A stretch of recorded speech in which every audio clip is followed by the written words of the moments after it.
Pennsylvania Congressman and former Navy JAG attorney Guy Reschenthaler. He sits on the House Judiciary and Foreign Affairs committees. So your committee is one of those that's going to be holding hearings on police brutality this week. What's the purpose? What are you expecting to learn? Well, John, thanks for having me on. I appreciate it. And yes, Wednesday, the Judiciary Committee is going back in for a hearing. And I'm sure we're going to hear a lot of different ideas, but some of the troubling ones is a push to have a standardized use of force, a federal standard all across the United States. There's also a troubling idea, and that is to remove qualified immunity from individual police officers. I think any attempt to have federal standards for police is an attempt to really federalize policing. This is a really local issue, municipality, state, county. Those municipalities should be in charge of their police, not some bureaucrats in Washington, D.C. And the idea of trying to rip away qualified immunity from police officers, you'd have a lot of police officers that would retire, they would quit, there'd be a hard time recruiting, and the officers would be subject to all these lawsuits, their homes would be at stake, their savings would be at stake. It's truly inappropriate. Now's the time not to go after police. Now is the time to actually see what the police need to improve their training, see what they need to improve their mental health. You know, police they're more likely to die by suicide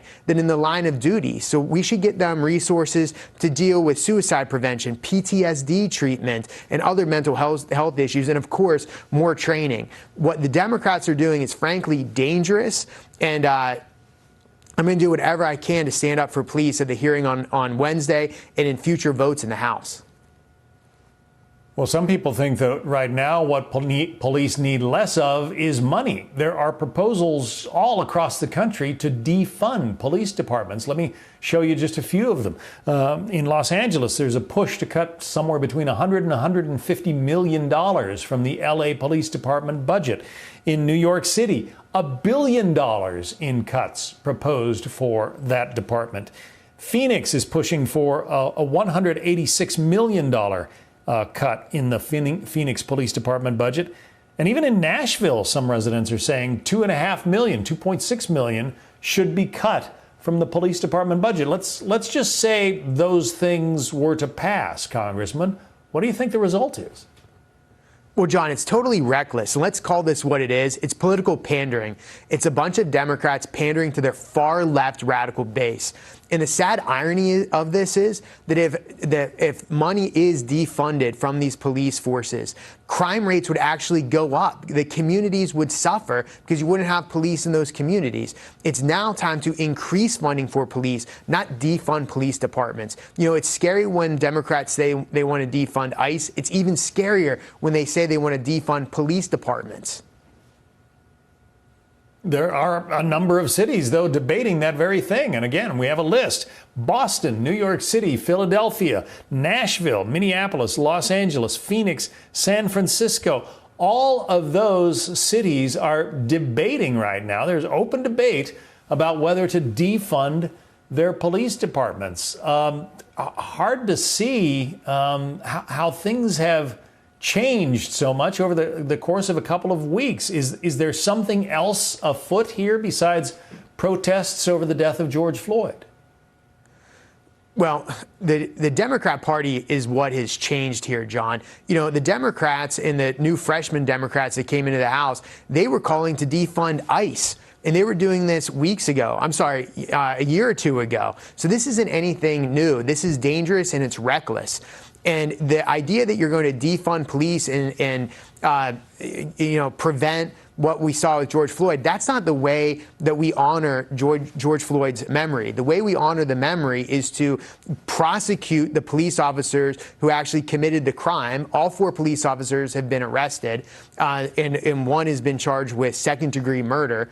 And then there will be civil suits against the Minneapolis Police Department by the survivors of George Floyd.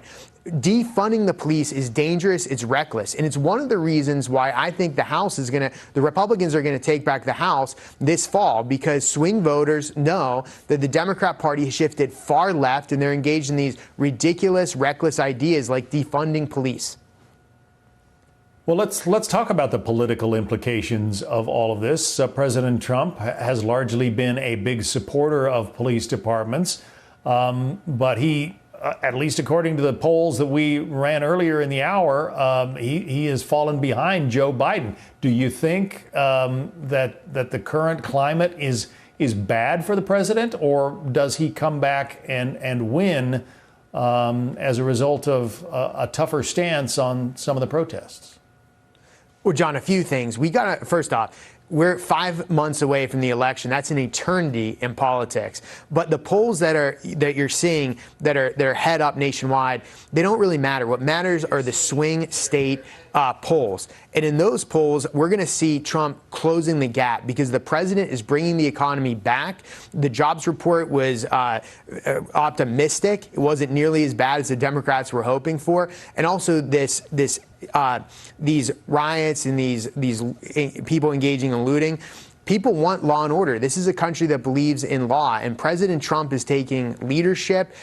His tough stance has actually caused some of the violence to subside. When liberal governors and liberal mayors weren't stepping in, it was President Trump's strong stance that caused a lot of this to tamper down. And the voters are going to remember that come the fall.